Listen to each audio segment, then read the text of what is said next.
Hey, welcome to Growing Roots. My name is Angela, and today I have 3 comments that I've received on the channel that I thought, you know what, this would make some really great content for you all.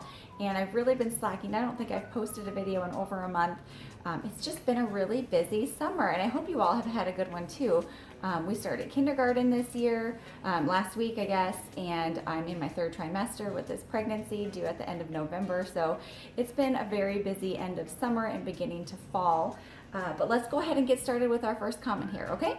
So from April Batley, she says, any advice on a rattlesnake that I'll be receiving via mail that will be coming in a 2.5-inch pot, other than upsizing?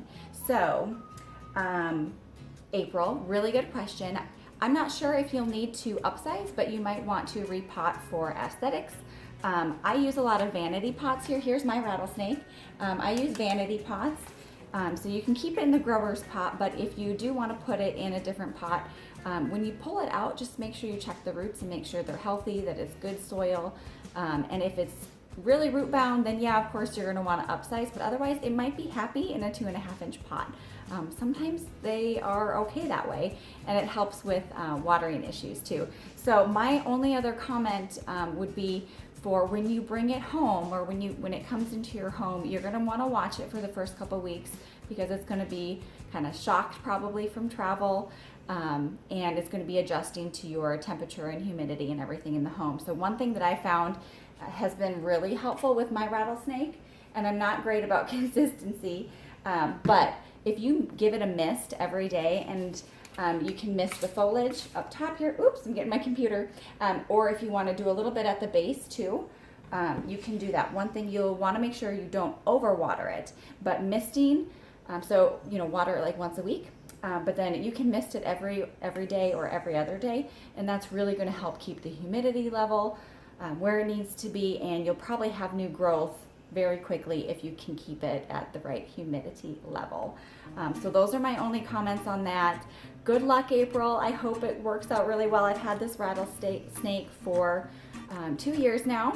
I'm coming up on 2 years, and I use tap water, and I live in town, so it's treated, chemically treated, and it's doing fine, but I do have to keep up on the misting if I want new growth. So just a couple comments there. Good luck. Let me know in the comments how it goes. Comment number 2. Sara Renee says, hey, I just came across your video. Mine is the same. She's talking about my ruby Cascade. Did you move it away from the light at all? How's it going? I don't want to kill mine. She says, it's growing like crazy, and now it looks like it's going to try and flower or something, but it's turning yellow and dropping leaves as well. Ugh, and girl, I get it, okay? Sara Renee, I have had the same problem, and as you guys can probably tell, over this past summer I have not posted about my ruby Cascade once because I tossed it. I actually cut off a bunch of the long, because it was probably 3 feet long. I cut off all the trailing vines and thought about propagating them. I think I gave a couple away. And then I just gave up on it. But I did bring the mother plant outside, kept it in complete shade, but it had total all-day humidity and indirect sunlight, and it started to do much better, but then I went on vacation and it died, so I tossed it. R.I.P. Ruby Cascade. So Sara Renee, my suggestion for you would be to give it a little bit of a trim. If you can, and then propagate. All you have to do is pull off, wherever you cut it, pull off a few of the leaves, because that's where you're going to get some roots, and stick it in water, and it's going to root very easily for you, and then you can start another plant. As far as the yellowing leaves, I'd say just pull them off. You might have fertilizer issue, but don't do too heavy on the fertilizer. And then what do I use? I use like a fish fertilizer. Stinky for the first couple minutes, but natural and really effective. And then as far as light goes, I would say you probably need more light. It's probably getting too much water and not enough light. So you could move into a place that has more light, but no direct light. Just keep it at as much indirect light as possible. So filtered with the shade, or if you put it outside at all, I don't know where you live, if you're coming into your warm months or not, but giving it as much light as possible, even using a grow light bulb could help out too at the base of the plant if that's where you have yellowing leaves. I hope it's flowering. It could just be a stressful time for the plant too. You know, they go through seasons as well. So I hope those are some helpful tips for you. Comment below if you have any additional feedback, and I'll make sure to be waiting to hear how it goes for you, okay? Good luck, Sara, Renee.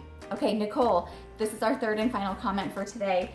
She's talking about the money tree. I moved it over here for you all to see. She says, I killed 2 money trees and I just bought my third tonight. I'm determined to keep this one alive. Thanks for the help.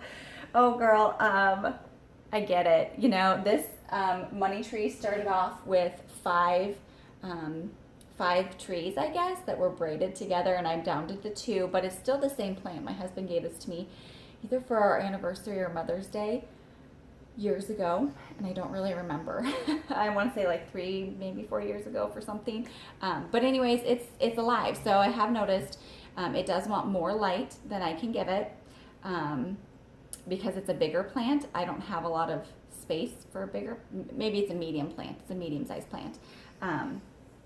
But more light is gonna make it is gonna help it bring out more foliage, more leaves.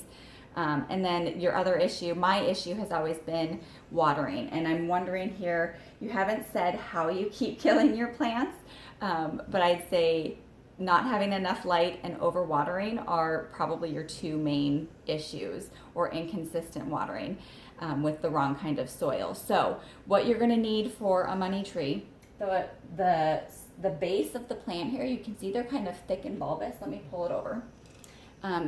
They're kind of thick and bulbous because that's where they store their water. So it doesn't need a ton of water. It does not want, say, soggy roots. So what you want is a well-draining soil.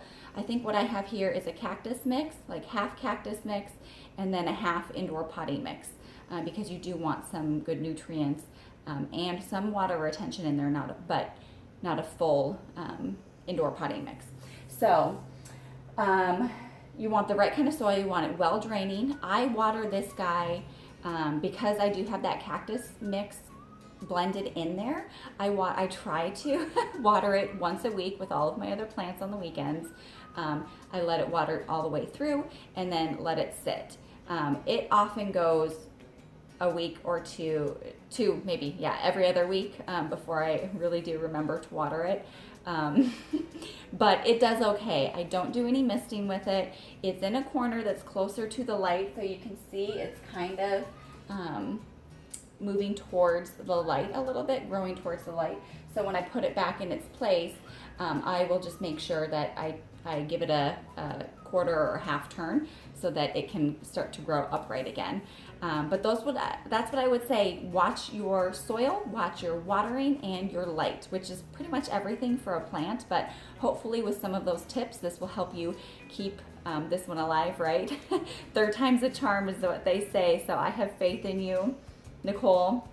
Let me know in the comments below if you have any specific questions about your money tree that you've brought home, any issues you have with it, and we can troubleshoot it together, okay? So thank you all for watching this video. Hopefully you found it helpful. I'll make sure to comment or link to the other videos that these comments are on, and we will go from there, okay?